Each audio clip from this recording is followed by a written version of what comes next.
Yo, what's up guys, it's the MMA Analyst here to give you my recap for the Ultimate Fighter 14 finale. Overall, pretty good card. I went 7 for 10 on just my regular picks. And for my predictions, I got one wrong. Yeah, who was it anyways? It was on the undercard. I got the main card all right and all that stuff. You know how it goes. But anyways. All right, let's get right down to it. Oh yeah, by the way, good news. Whenever it matters, I got my above 15 minutes back. So, if I want to take 30 minutes to talk about something, I'll do it because I can, but I won't though. That's old school. Now we keep it under 7 minutes. I'm just playing. Look, Michael Bisping versus Jason Mayhem Miller. I thought Bisping was gonna win. I don't know if I mentioned in my regular just predictions video. I did say in my betting video that, Mayhem, his cardio might be a problem. And it was a huge, massive problem. I don't know what the issue was, adrenaline dump, whatever it may have been. He was looking rough. He actually, the first round, I'm pretty sure he won that round, got the takedown, maintained top control.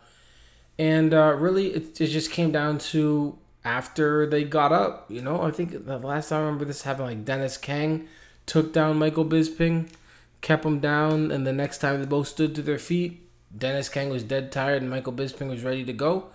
Miller did his thing, and, if he's able to fight for, I guess it was going to be a 25-minute fight, if he's ready to fight for 5 rounds, maybe he can do that over and over again. Or at least enough times to get maybe Michael Bisping tired, because Bisping was tired. By the way, man, it was really annoying. I found there was I know that UFC loves their hype, but it seemed like there was a lot of extra, unnecessary, unwarranted, just outrageous hype today.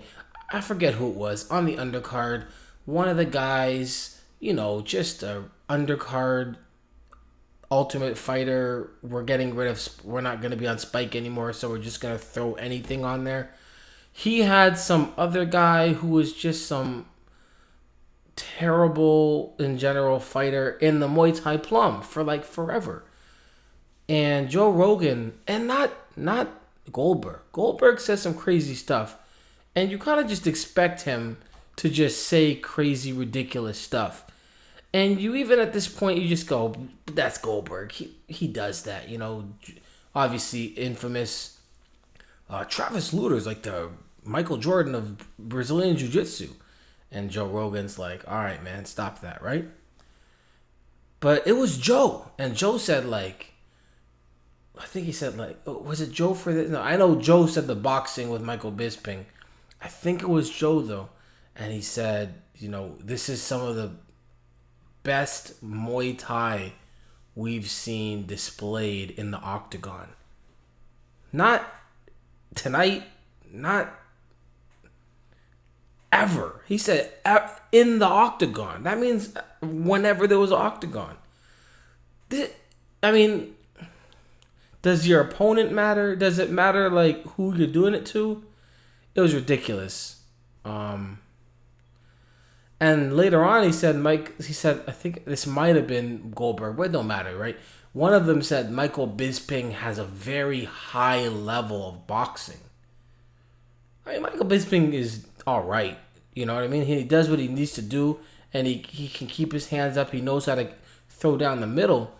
But a high level of boxing? Yikes. Anyways. Miller got tired. Bisping got tired. The last time 2 guys were supposed to go to 25 minutes and got tired, it was the fight of the century, at least in MMA. Shogun versus Dan Henderson. This was not that. Miller was dead. Not much to talk about, really.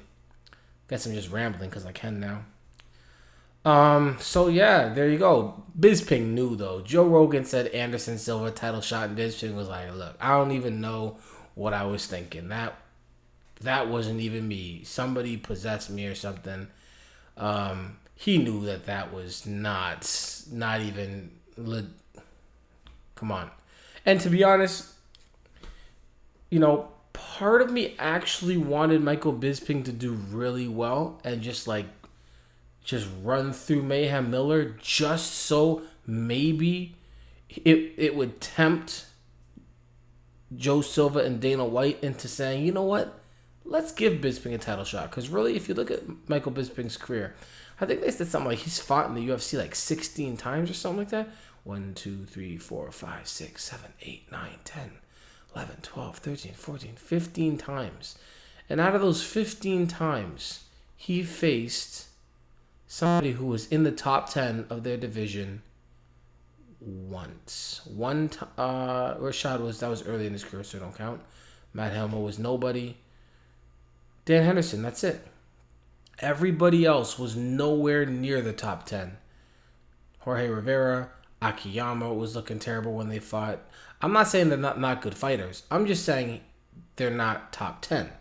And the number one is normally the champ. Dan Miller, nowhere near. Vanderlei Silva, way past prime. Vanderlei Silva, he lost anyways.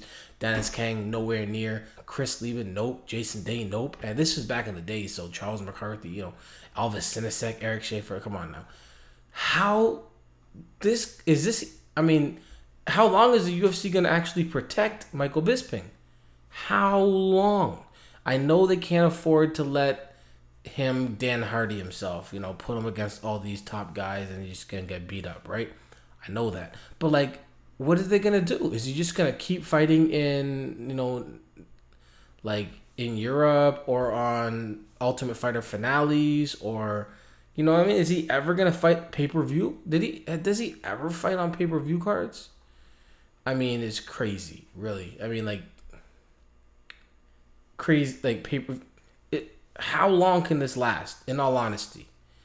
Anyways, part of me wanted him to kind of win so that he could go fight Anderson Silva. Anderson Silva's never had an opponent that was a zero threat, ever. He's had guys where, Forrest Griffin is probably a zero threat. Other than Forrest Griffin, he's never had a zero threat. Either they had heavy hands, so at least he had to worry about getting hit, or they had really good grappling, so he didn't want to go to the ground, or they had really good wrestling, so he didn't want to get laid on. But other than Forrest Griffin, never has he faced somebody where he absolutely had nothing to worry about. Nothing. And that's what Michael Bisping brings to the table against Anderson Silva, which is why I was so confused as to why he would pretend like he wants that fight. Ridiculous. Just ridiculous. His stand-up is like 0.5 out of 10 compared to Anderson's 15 out of 10. His jiu-jitsu is okay. His wrestling is not going to get Anderson to the ground. What is his game? I don't understand what his game plan would be. Anyways, maybe he fights Chael Sonnen now because Chael Sonnen's not going to fight Anderson Silva next. So at least Chael Sonnen's got to win 2 fights first. I'm happy with that. Anyways, moving. Mayhem Miller, what are they going to do with him? Yikes. That was a bad look. I don't know, man. Maybe get somebody from Bully Beatdown, have him beat that guy up, and then bring him back or something. Obviously, he's just gonna fight somebody lower on the list. There you go. Diego Brandao versus Dennis Bermudez. Whoa, what was that? That was crazy. That was an amazing round. I always bring up muscle memory. This guy got rocked. I'm talking double stanky leg, whoop, drop back, both feet. Looked like he was in the final round of the limbo contest. He was all the way back. Side control, north, south, all over the place. Just taking shots, just trying to stay. And I picked Diego Brandao, and I thought he was gonna win, and I thought it would be a first round win. But when he got rocked, I was like, dude, just calm down, stay calm, just get to the second round. I'm going back to Frank Yeager, just try and make it out of the round. This dude, in the middle of the beatdown, catches an arm, swings around, picture perfect armbar, goes belly down. This guy's tapping before he rolls over, and then this guy's cranking back like he was like Paul Harris teaches him how to do submissions. He was in seventh heaven. Homeboy's arm was in hell. Wow. Out of control. Whoa. That's all I got to say. Whoa. Diego burned down now. What's he gonna do? You know, I mean, he's with Jackson's submission fighting, so maybe they're gonna, help him avoid getting clocked and avoid being put in these tough situations that led him to 7 losses, and maybe keep him on this path that's got him, killing cats. I had like an Asian kind of joke there, but I said, you know what? Let's just leave that alone. But, man, good win. Crazy submission. Just amazing. Muscle memory, y'all. Muscle memory. I was going to bring that up. Muscle memory. He's hurt. He's rocked. And this guy's trying to finish a fight. Ooh, man, I hope some of that rubs off on the rest of Greg Jackson's crew. I mean, him and homeboy Condit, let them train together and just everybody just learn. Dillashaw versus Dodson. I did pick Dodson. He was the underdog. I just thought Dodson was going to do what he did, which was just be faster, quicker to the punch, do his thing. Dillashaw wasn't really interested in taking it to the ground. Dodson finished him in 1 minute 54 seconds. He kind of hit him with like here and behind the ear, sweet spot, right? If you look behind your ear, you got a magnifying glass real close. Right here, it actually says sweet spot in Aramaic. It's crazy on everybody's body. It's for real. Hit him in the sweet spot. Dude dropped down. Was it early? We saw what happens when Dodson gets people in that hammer fist position. The last dude, 15 hammer fist in 4 seconds. That's all that was going to happen. Now, Dillashaw looked like he was coming to his feet, and he was, because Herb Dean jumped in to save him from the ass whooping that was coming in the next 2.4 seconds. And so when Dodson chilled up, Dillashaw was able to turn that corner, stand to his feet, but man, he wasn't doing anything. I mean, he was stumbling around. He looked terrible. He was stumbling around, punchline, right? I'm in battle rap mode. Anyways, so there you go. Oh, by the way, guys, something's coming out December 11th. We all slip sometimes. A battle coming out December 11th. I'll let you guys know what's going on. Yikes. All right, anyways, very good win for John Dodson. Jumping all over the place. He needs to calm down a bit, though.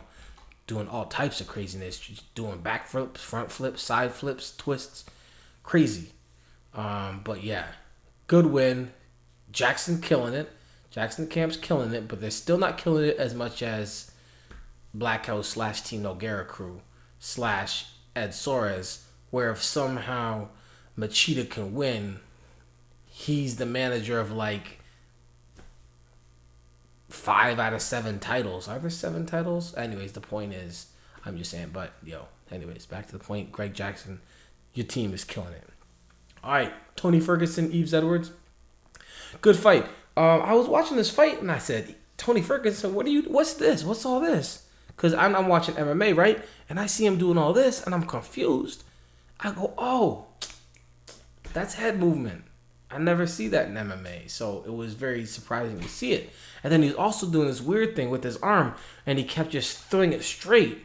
He just kind of kept doing this. I said, what is he doing? What? Oh, that's a jab. So he was kind of doing a lot of...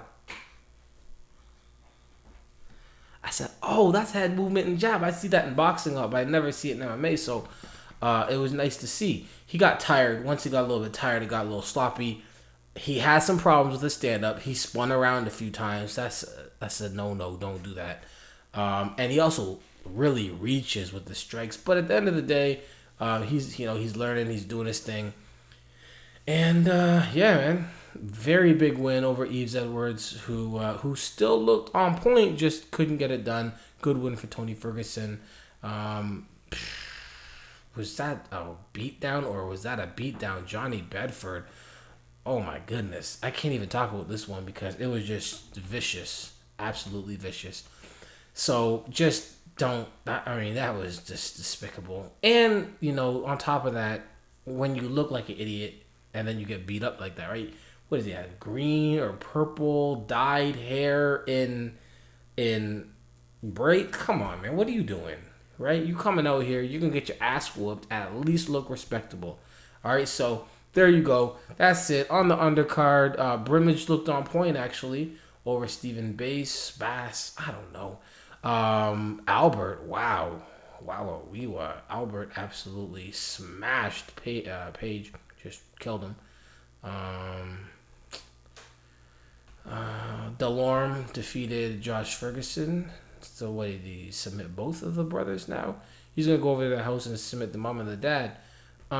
Steven Siler got the win over Clopton. And then Caraway got the win over Nice. I think Caraway is the one whose personal career. Let's take a look at personal. Where is it? Personal life. Yeah. He's dating fellow Alpha Team member Misha Tate. You know what I'm saying? I'm just saying, I can't lie. When he was getting his ass whipped by Brandao, I was kind of like, you know what I mean? Like, I didn't like that it was happening because of that. I'm just saying, like, like you can't win at everything, you know what I mean? So you got to lose in some places. So if you're with Misha Tate, then somewhere else you got to get your ass whooped just to even it out, you know what I mean? You can't win everywhere. Anyways, there you go. Pretty decent night of fights. Free night of fights. Next week, UFC 140. Hit me up if you want to bet on UFC 140.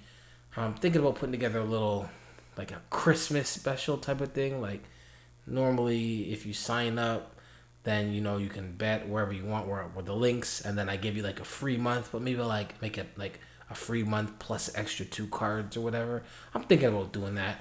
But, anyways, UFC 140, it's looking good. I'm on a pretty decent streak right now with my picks, with my betting picks. For those who don't know, I give my regular video picks, but then I do betting picks, make a separate video, private it, send it to the folks. And steadily growing, people staying, they are happy with my services because I'm killing it.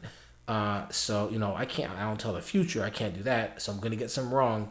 But at the same time, I'm doing very well with my picks. Right? All right, so there you go. MMA, it's important. The MMA battle, it's about, it's like 50,000 views right now. Thank you, everybody who watched it. There you go. MMA, it's important. Peace.